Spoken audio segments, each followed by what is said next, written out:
90 দিনে বিচার এবং 15 দিনেই তদন্ত কার্যক্রম সম্পন্ন। ধর্ষণের মামলায় সুখবর। এই বিষয়টি নিয়ে আপনাদের সাথে আলোচনায় যুক্ত রয়েছি আমি ডক্টর জাহাঙ্গীর আলম সরকার সাগর। আশা করছি পুরো সময় জুড়ে আপনারা পাশে থাকবেন।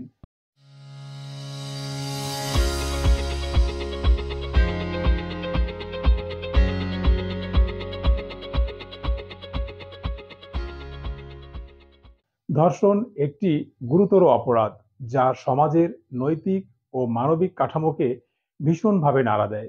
অপরাধীদের দৃষ্টান্তমূলক শাস্তি নিশ্চিত করতে বাংলাদেশে ধর্ষণের মামলার বিচার দ্রুত সম্পন্ন করার জন্য আইনি ব্যবস্থা গ্রহণ করা হয়েছে, যার মধ্যে অন্যতম হল নারী ও শিশু নির্যাতন দমন আইন ২০০০ সংশোধিত।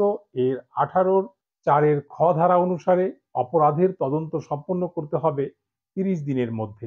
এটি হচ্ছে এক্সিস্টিং ল। ৩০ দিনের মধ্যে সেটি করতে না পারলে তদন্তকারী সংস্থা পুনরায় ৩০ দিন সময় নিতে পারেন। কিন্তু ধর্ষণ একটি গুরুতর অপরাধ, সেই দৃষ্টিকোণ থেকে সরকার এই আইন সংশোধন করতে যাচ্ছেন। ফলে নতুন আইনের বিধান অনুসারে তদন্ত করতে হবে ১৫ দিনের মধ্যে এবং তদন্তকারী কর্মকর্তার কোনো রকমের পরিবর্তন করার সুযোগ থাকছে না। নারী ও শিশু নির্যাতন দমন আইন ২০০০ সংশোধিত। এর ২০-৩ ধারা অনুসারে ১৮০ দিনের মধ্যে বিচার শেষ করতে হবে। ইতোমধ্যে সরকারের আইন উপদেষ্টা ডক্টর আসিফ নজরুল ঘোষণা দিয়েছেন, দ্রুত ১৮০ থেকে ৯০ দিন সময়সীমা করা হচ্ছে।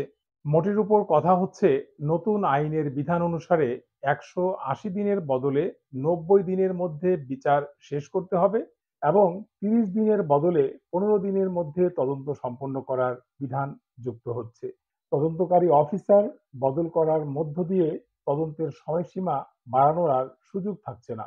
আইনি ভিত্তি ও প্রেক্ষাপট: বাংলাদেশে ধর্ষণের মতো গুরুতর অপরাধের দ্রুত বিচার নিশ্চিত করার লক্ষ্যে নারী ও শিশু নির্যাতন দমন আইন ২০০০ এবং অন্যান্য সংশ্লিষ্ট আইন রয়েছে। এই আইনের সংশোধন করতে যাচ্ছে সরকার। যদি করা হয়, সেক্ষেত্রে ধর্ষণের ঘটনার সুষ্ঠু তদন্তের জন্য আইন প্রয়োগকারী সংস্থাকে ১৫ দিনের মধ্যে তদন্ত শেষ করতে হবে। এটি ভুক্তভোগীর ন্যায় বিচার পাওয়ার পথকে সংক্ষিপ্ত করতে সহায়তা করবে।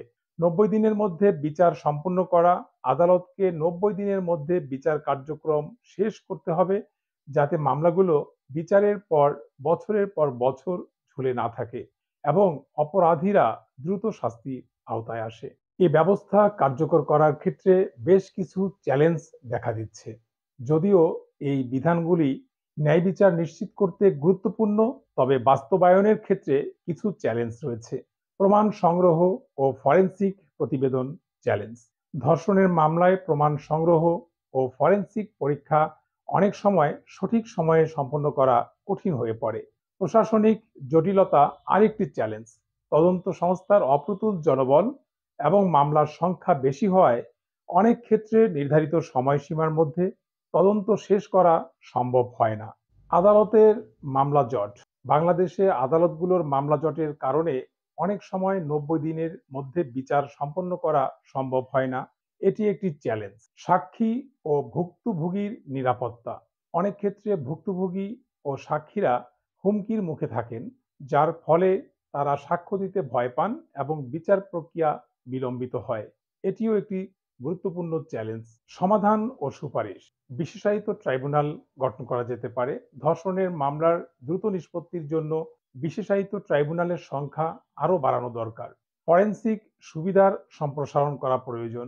প্রমাণ সংগ্রহ এবং বিশ্লেষণের জন্য ফরেনসিক ল্যাবের সংখ্যা বাড়ানো এবং আধুনিক প্রযুক্তি সংযোজন করা অত্যন্ত অপরিহার্য।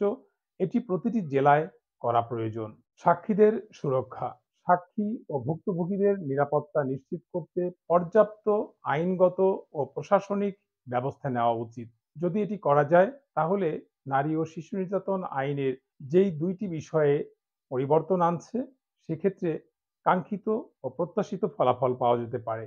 আইন প্রয়োগকারী সংস্থার সক্ষমতা বৃদ্ধি করার ব্যাপারে উদ্যোগ গ্রহণ করতে হবে। পুলিশ ও তদন্ত সংস্থাগুলোর জনবল বৃদ্ধি এবং তাদের প্রশিক্ষণ নিশ্চিত করা অপরিহার্য।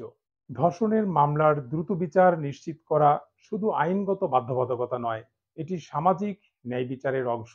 90 দিনের মধ্যে বিচার এবং 15 দিনের মধ্যে তদন্ত সম্পন্ন করার বিধান কার্যকরভাবে বাস্তবায়ন করা গেলে অপরাধীদের দৃষ্টান্তমূলক শাস্তি নিশ্চিত হবে এবং সমাজে এ ধরনের অপরাধ হ্রাস পাবে। তবে কার্যকর বাস্তবায়নের জন্য প্রশাসনিক দক্ষতা বৃদ্ধি, আদালতের কার্যক্রম গতিশীল করা এবং আইন প্রয়োগকারী সংস্থাগুলোর সমন্বয় সাধন অপরিহার্য।